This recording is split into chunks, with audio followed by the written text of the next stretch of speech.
দেশব্যাপী বিভিন্ন সড়কে চাঁদাবাজি ও নৈরাজ্য বন্ধ হলেও মালিক সমিতি ব্যানারে এখনও চাঁদাবাজি চলছে চট্টগ্রামের দুটি রুটে।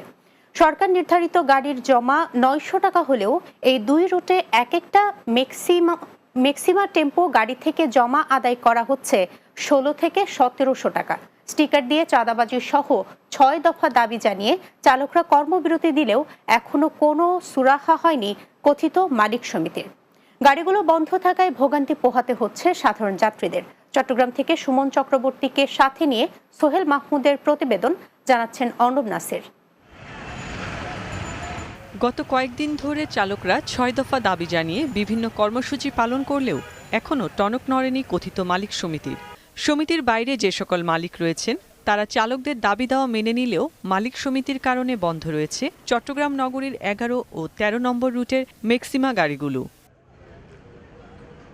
বিগত সরকারের ক্ষমতা ব্যবহার করে দীর্ঘদিন ধরে স্টিকার দিয়ে চাঁদাবাজি করে আসছে সিন্ডিকেটটি।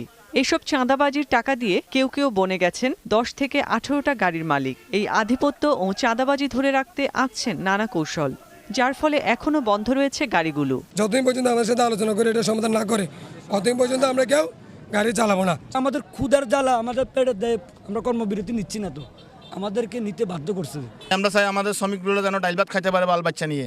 5টা দিন এখানে গাড়ি চালাইতে পারিয়েন না, রোডে উঠতে পারিয়েন না, বাচ্চা কাচ্চা নিয়ে ফ্যামিলি নিয়ে অনেক কষ্টে আছি। আমরা চাই যে জিনিসটা সুন্দরভাবে সমাধান হয়ে যাক। চালকদের দাবি দেওয়া মেনে নিলেও মালিক সমিতির কারণে গাড়িগুলো বন্ধ রয়েছে বলে জানান এই মালিক। সরাই গাড়ি যেগুলো আছে এরা একজনের কথা একজনের সারা এরা মানবে না।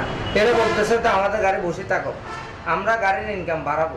সমাধানের বিষয়ে সাধারণ মালিকরা আন্তরিক, তবে সমিতির কারণে এখনো সমাধান করা সম্ভব হচ্ছে না। সাধারণ মালিকেরা, যেটা আমরা জানতে পেরেছি, সাধারণ মালিকেরা আন্তরিক, তারা বসতেছে, তাদের সাথে বসে সমাধান করতে চায় এবং তারা ইনকাম কম নিচ্ছে, তারা এটা ঘোষণা দিচ্ছে।